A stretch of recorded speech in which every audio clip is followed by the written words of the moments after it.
ఎవరికైనా ప్రశ్న ఉందా మాస్టర్స్? ఏదైనా అనుభవాన్ని షేర్ చేసుకోవాలనుకుంటున్నారా? లేకుంటే మనము ఈవేళ ఒక చిన్న టాపిక్ మాట్లాడుకుందాము. ఇది ఏంటంటే, మీలో పుట్టుకతో వచ్చే ఎమోషన్సే కాకుండా అనేక రకాల ఇతర ఎమోషన్స్ కూడా ఏర్పడతాయి. చూడండి ఇది. మనకి పుట్టుకతోనే కొన్ని ఎమోషన్స్‌తో మనం పుడతామట. ఎందుకు? అది అంటే కొన్ని ఎమోషన్స్‌ని మనం ఎంచుకొని వస్తాం. అది. ఎందుకంటే, ఆయా ఎమోషన్స్ ద్వారా మనం జీవితాన్ని రుచి చూస్తూ, నేర్చుకోవాల్సిన పాఠాలన్నీ నేర్చుకుంటూ, వాటి అనుభవాల ద్వారా జ్ఞానాన్ని, స్పిరిచ్యువల్ విజ్డమ్‌ని తీసుకుంటాము అని మనము సోల్ ప్లాన్‌లో మనము ఆ ఎమోషన్స్‌ని రాసుకొని వస్తాం. అది అది ఇక్కడ చెప్తున్నారు. పుట్టుకతోనే కొన్ని ఎమోషన్స్. అవి కాకుండా ఇక్కడికొచ్చిన తర్వాత ఆయా పరిస్థితులు వాటిని బట్టి మరికొన్ని యాడ్ అవుతూ ఉంటాయి. కానీ అవి శాశ్వతము కాదు. కానీ పుట్టుకతో నుంచి వచ్చినవి మాత్రము చివరి వరకు ఉంటాయట. అది ఎప్పుడు మారుతుంది? మనలో ఏదో ఒక పెద్ద ఆధ్యాత్మిక మార్పు వచ్చినప్పుడు, ఆ పుట్టుకతో వచ్చిన ఎమోషన్స్ అప్పుడు మారుతాయి. ఒక ఆధ్యాత్మిక మార్పు రావాలి, సంభవించాలి. ఒక ఒక ఒక అద్భుతం జరగాలన్నమాట. సో, ఎమోషన్స్ రూపంలో శక్తి ప్రవాహాలు మీ గుండా ప్రయాణిస్తూ ఉంటాయి. మనం ఎటువంటి ఎమోషన్‌ని కలిగి ఉంటే, అటువంటి శక్తి ప్రవాహం జరుగుతూ ఉంటది. ఇక్కడ మనం పాజిటివా, నెగెటివా అని చెప్పుకోవడానికి లేదు ఇక్కడ చూసారా? ఇక అదే ఇక్కడ అల్టిమేట్‌గా వచ్చిన తర్వాత ఏమనిపిస్తది? అంతా ఒకటే అనిపిస్తది. ఓకే. సో, ఒకటి పుట్టుకతో వచ్చే ఎమోషన్. ఇది జీవితాంతం మోసుకొని తిరిగే లోతైన భావన. శరీరంలో ప్రతి కణము, పరమాణువు వేరే వాటితో పుట్టిన దగ్గర నుండి తేడాతో ఉంటాయి. ఒక గొప్ప ఆధ్యాత్మిక పరివర్తన జరిగే వరకు ఈ భర్త ఎమోషన్‌ని మోస్తూనే ఉండాలి. సో, అందుకే చెప్తారనమాట. ముందు జన్మలో మనం ఎటువంటి ఎమోషన్స్‌ని మోసుకొని వచ్చినా కూడా, మోస్తూ ఉన్నా, మరణం అనేది ఎందుకుంది మానవుడికి అంటే, అప్పటి వరకు నువ్వు ఏమి సాధించినా, సాధించకపోయినా ఆ ఎమోషన్స్‌తోనే నువ్వున్నావు. కానీ మరణ సమయానికొచ్చేటప్పటికి వాటిని వదిలిపెట్టాలి. సో, ఆ వదిలిపెట్టే ప్రక్రియ కోసం అక్కడ మరణం అనేది అక్కడ తయారు చేయబడింది. కానీ మానవులు ఏం చేస్తున్నారో తెలీదు వాళ్ళకు. ఇప్పుడు అదేంటంటే సో, ఆ విధంగా ఏంటంటే మరణం సంభవించడం అనేది మీకక్కడ ఒక గెలుపనమాట. గెలుపు. ఒక విక్టరీ మరణమనేది. ఎందుకంటే అంతవరకు నువ్వు పడుతున్న బర్త్ ఎమోషన్సే గానీ, ఇంకే ఎమోషన్స్ అయినా గానీ, అక్కడితో నువ్వు అధిగమించి దాని నుంచి నువ్వు బయట పడిపోతున్నావు. అక్కడ స్వేచ్ఛ కలుగుతుంది. అది నీ విక్టరీ యాక్చువల్‌గా మరణమనేది. అది లేకపోతే ఇంక కంటిన్యూ అవ్వాలి ఇంకా అది. అన్‌లెస్ అక్కడ ఏదో పెద్ద ఆధ్యాత్మిక మార్పు జరిగితే తప్ప.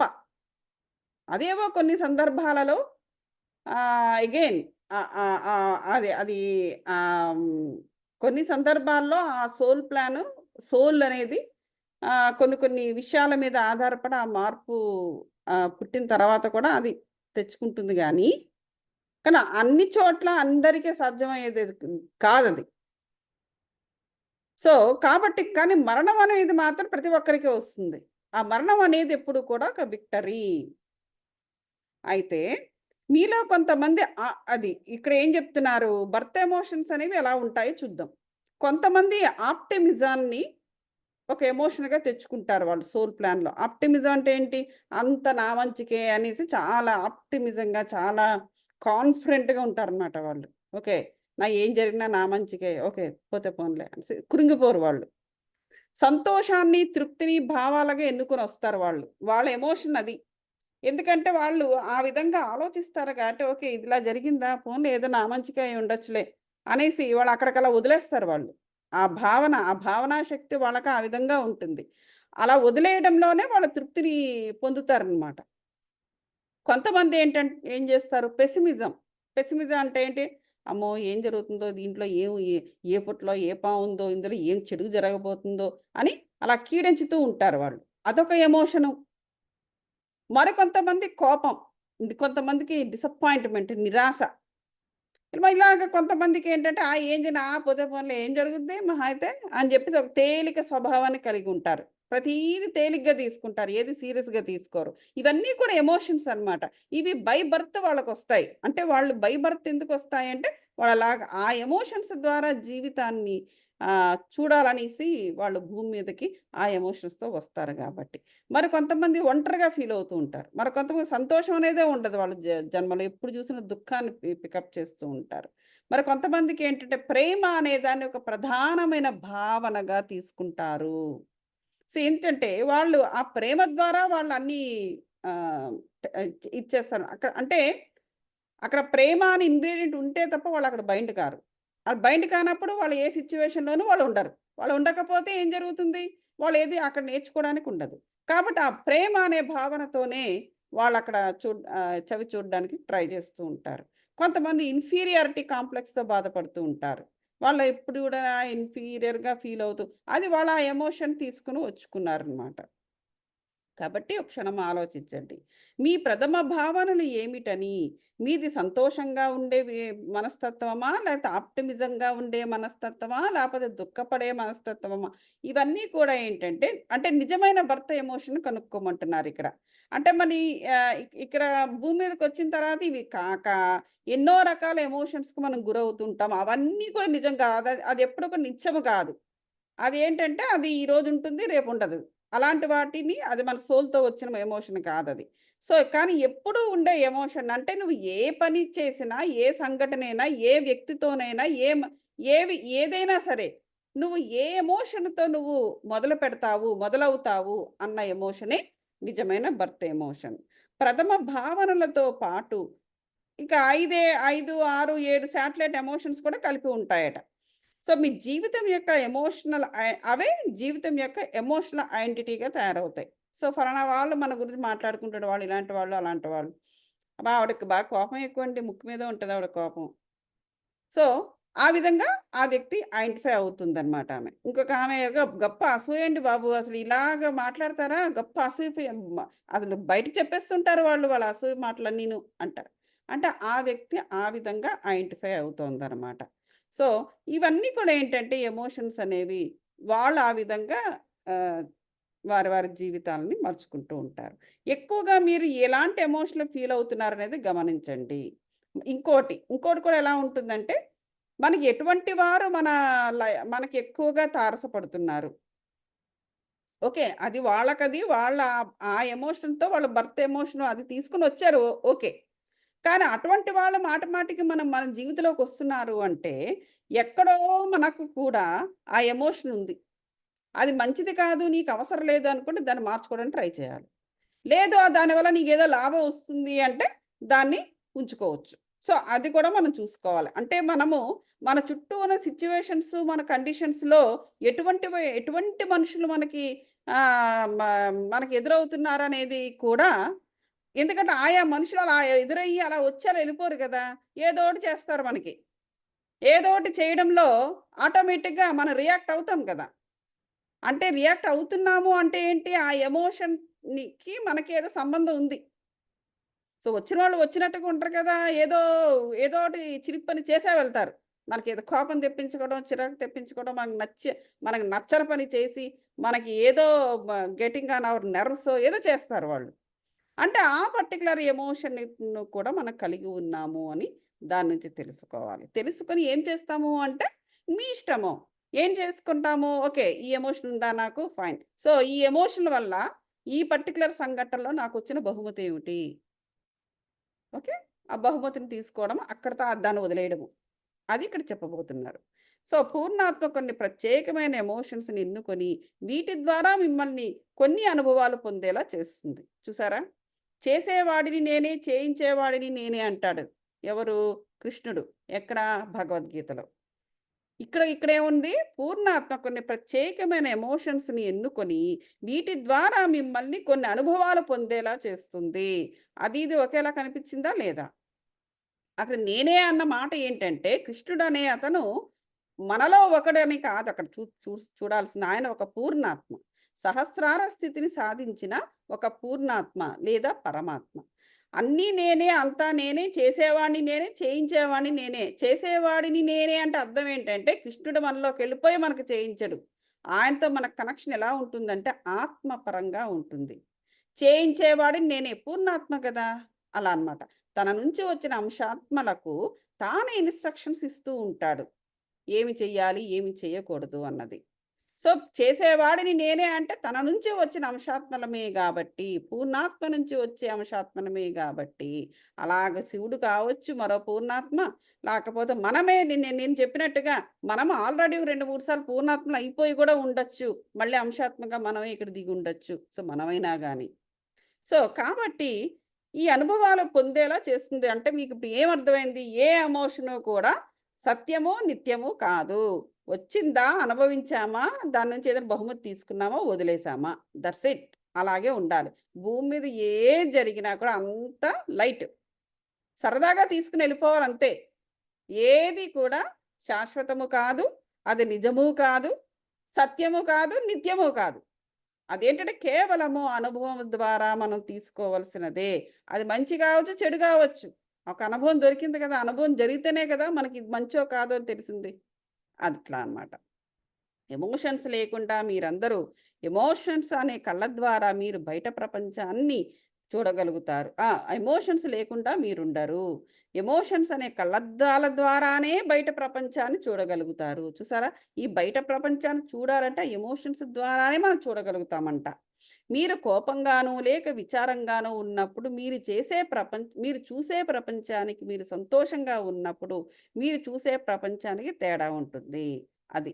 ఇప్పుడు మనం కోపంగానే, విచారంగానే ఉన్నాము. ప్రపంచం అయితే సంతోషంగా ఉంది. అప్పుడు మనకు తేడా కనిపిస్తుంది కదా! ఈ తేడా కనిపించాలంటే మనకు ఆ కోపం రావాలి. యువతల అందరూ హాయిగా పార్టీలో బాగా ఎంజాయ్ చేస్తున్నారు. మనకేదో మైండోపు చిరాకు, కోపం ఉంది. రైట్? సో, మనం చిరాకుగా, కోపంగా ఉన్నామని మనకెలా తెలుస్తుంది? ఇగో ఇలా తెలుస్తుంది. ఎమోషన్స్‌ని ఎన్నుకోవటానికి కారణం ఏంటంటే, ఇవి మీకు ఎదగడానికి వీలును కల్పిస్తాయి. అది. ప్రతిరోజు మీకు చాలా ఎమోషన్స్ కలుగుతుంటాయి. వాటిల్లో ఎక్కువ అనిత్యమైనవే ఉంటాయి. అదే చెప్పాను గదా! ఆహ్, అప్పుడప్పుడు పుట్టే ఎమోషన్స్ కాదు. బర్త్ ఎమోషన్ వేరు. ఎప్పటికప్పుడు ఆ సిట్యుయేషన్‌ని బట్టి మారే ఎమోషన్స్ వేరు. అవి నిత్యమైనవి కావు. రోజు మీకు కలిగే ఫీలింగ్స్‌ని గమనిస్తే తప్పకుండా 2 లేక 3 తేడాగా ఉన్నట్లు గుర్తిస్తారు. ఎమోషన్స్ కదులుతున్న ఫోర్స్ ఫీల్డ్ లాగుంటాయి. మనకు తెలుస్తది ఎమోషన్స్. ఆ కదిలే ఫోర్స్ ఫీల్డ్‌లా ఉంటాయంట. వాటి అనుభవాన్ని తీసుకొని మీ ద్వారా ప్రవహించనీయండి. అది. సో, మనం ఎలా చేయాలి? అమ్మో! నాకు ఆ ఫ ఆహ్, ఏ నా నా నాకు వద్దు అనడానికి లేదక్కడ. ఎందుకంటే, ఇప్పుడు కొన్ని విషయాల్లో మన ప్రమేయం ఏమీ ఉండదు. మనం ఏదో ప్లాన్ చేసి, అదేదో తీసుకొనొచ్చి నెత్తి మీద మనం రాసుకుంటున్నామని కాదు. అది ఏంటంటే, అదలా జరుగుతుంది. ఎందుకు? పూర్ణాత్మ అలా జరిపిస్తుంది. ముందే చెప్పారు కదా! కొన్నిటిని ఆ పూర్ణాత్మ అలా జరిపిస్తుంది. అది. కాబట్టి ఆ అనుభవాన్ని మీ ద్వారా ప్రవహించనియ్యండి అంటున్నారు ఇక్కడ. అంటే ఎలౌ చేయండి. ఇక్కడ మరో ముఖ్యమైన పాయింట్. ఎలౌ చెయ్యండి. కానీ ఇక మళ్ళీ ఇక్కడ చూడండి. కానీ ఏ ఎమోషన్స్ అయినా అంటి పెట్టుకోవద్దు. దానికి సంబంధించిన బహుమతిని పొంది వదిలేయండి. లేకపోతే ఆ ఎమోషన్ మీ ఐడెంటిటీగా, గుర్తింపుగా మారిపోతుంది. ఆ గుర్తింపుగా మారిపోయిందంటే ఏమవుతుంది? నెక్స్ట్ జన్మకది క్యారీ అవుతుంది. అది మనకు అవసరమా? అలా అనమాట. చూసారా? ఇప్పుడు కొన్ని మన ఇష్ట ప్రకారంగా మనం చేస్తున్నవి కావు. కొన్ని అలా పూర్ణాత్మ జరిపిస్తది. జరిపించినప్పుడు ఎలౌ చేసేయమంటున్నారిక్కడ. చూసారా? ఎలౌ చేయండి. ఏమవుతది? ఏం చచ్చిపోతామా ఏంటి? చచ్చిపోం. ఎలౌ చేయడమే. అంటే ఏంటి? అప్పటికి మన మనసు ఎలా మారిపోవాలి? అరే! ఇది ఇది ఇ ఇ ఇలాగా జరుగుతోంది. ఓకే. జరగని. ఇందు నుంచి నేను ఏం బహుమతి పొందబోతున్నానో, నాకేం తెలియబోతోందో, ఏదో నాకు తెలియబోతోంది. ఏదో నా పూర్వజన్మకి సంబంధించింది ఏదో నాకిక్కడ తెలియబోతుందేమో అని దాన్నలా ప్రవహించనివ్వాలట. అంతేగాని ఆపకూడదట. అమ్మో! ఏది వచ్చి నెత్తి మీద ఏం పడతదిరా బాబోయ్! అని అలా అనుకోకూడదనమాట. కానీ ఆ ఎమోషన్‌కి అంటి పెట్టుకోవద్దు. దానికి సంబంధించిన బహుమతి మంచో, చెడో 4 పీకినా కూడా ఫెళ్ళుమని 4 పీకినా కూడా పీకించేసుకొని ఆ బహుమతిని తీసుకోవడమే. కానీ దానిని ఐడెంటిటీగా పెట్టుకోవద్దు. మీలో కొంతమంది బలమైన కలత చెందే ఎమోషన్స్‌ని ఎక్కువ జీవము ఉన్న వాటిగా ఫీల్ అవుతుంటారు. అంతే కదా! బరువైన పాత్రలు వహిస్తూ ఉంటారు మానవులు. చాలా బరువైన పాత్రలు పోషించేస్తూ ఉంటారు. అనవసరమైన బరువైన పాత్రలు. వాళ్ళ గురించి, వీళ్ళ గురించి, వాళ్ళ పెద్దరికి ఇచ్చారని, వీళ్ళ పెద్దరికి ఇచ్చారని, లేతే ఇవ్వలేదనో ఏదో ఒకటి. సో, అలాంటి బరువైన పాత్ర పోషించి కలత చెందుతూ ఉంటారు. అలా కలత చెందే ఎమోషన్సే నిజమైన జీవితము అనుకుంటూ ఉంటారు. సో, అలా వద్దంటున్నారు. సో, ఆ ఎమోషన్స్ నిశ్శబ్దంగా ఉన్నప్పుడు తక్కువ జీవంను, కళాకాంతులను కలిగి ఉన్నట్లుగా కూడా బాధపడుతూ ఉంటారు. ఓకే. అయితే ఇక్కడ ఇంకొక విషయం చెప్తున్నారు. ఒక్కోసారి అన్నీ బావుంటాయి. అన్నీ బావుంటాయి. భాగస్వామితో ఏ ప్రాబ్లమ్ ఉండదు. ఎక్కడ వాళ్ళు అక్కడ బానే ఉంటారు. పిల్లలు కూడా వాళ్ళ పనులేవో వాళ్ళు చేసుకుంటూ ఉంటారు. మనకి కూడా ఏ ప్రాబ్లమ్ ఉండదు. అయినా సరే సడెన్‌గా మనము అంతా ప్రశాంతంగా ఉన్నా ఏదో కోల్పోయినట్లు భావిస్తూ ఉంటాము. రైట్? సో, కొంతమంది తమ సంబంధంలో ఏదో ఎమోషనల్ డ్రామా ఎక్కడో ఏదో మిస్ అయిందని ఫీల్ అవుతూ ఉంటారు. సో, ఇలాంటి అదేంటి అది ఒక కలత. ఆ కలత ఎందుకు అలాంటి కలత కొన్ని బుక్స్‌లో కూడా రాస్తారు. అన్నీ ఉన్నాయి. కానీ ఏదో ఒంటరిగా ఫీల్ అవుతున్నాను అంటారు. ఏదో కోల్పోయినట్టుగా ఉంది అంటారు. నాకేదో మిస్సింగ్ అవుతున్నాను అంటారు. అలాంటి ఎమోషన్స్ కూడా పూర్ణాత్మే కల్పిస్తుందంట. ఎందుకట?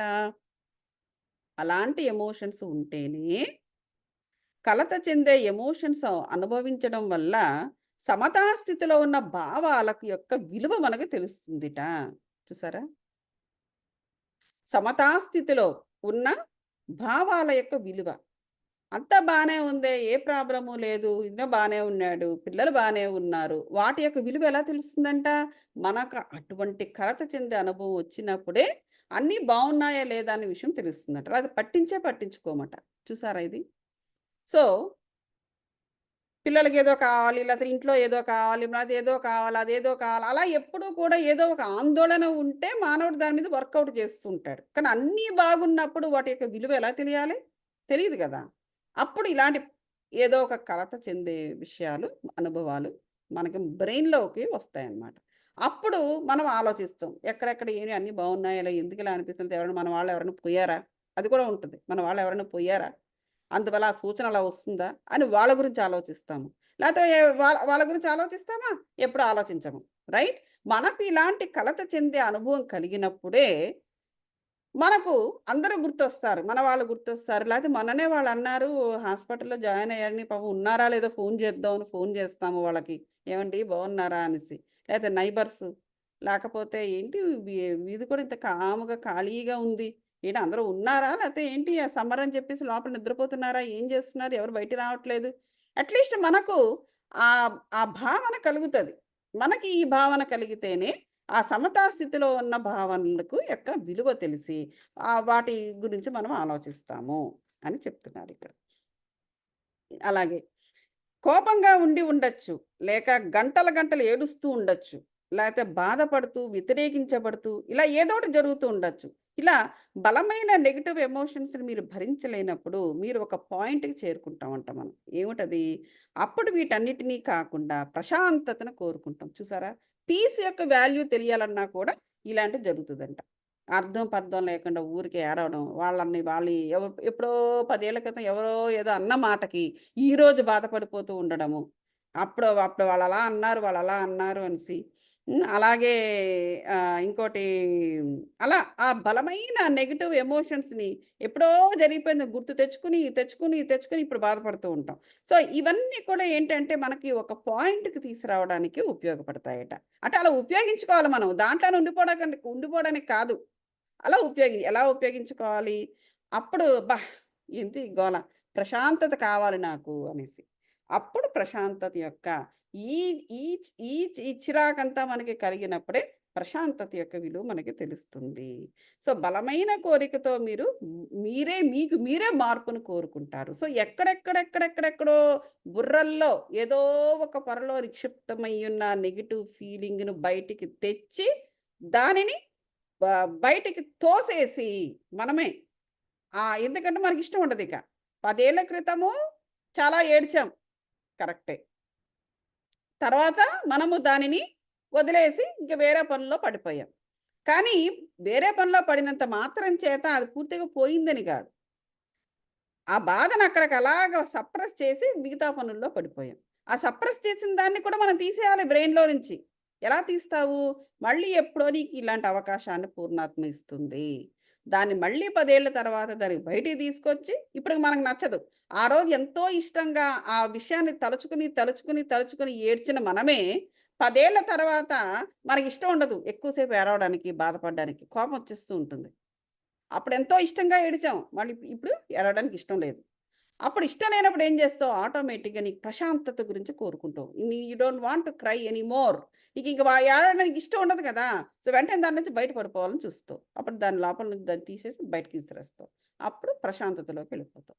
సో, ఆ విధంగా కూడా మన ఎమోషన్స్ పైన ఈ ఆహ్, ఆహ్, పూర్ణాత్మ గారు ఇలా వర్కౌట్ మనల్ని చేయిస్తూ ఉంటారు.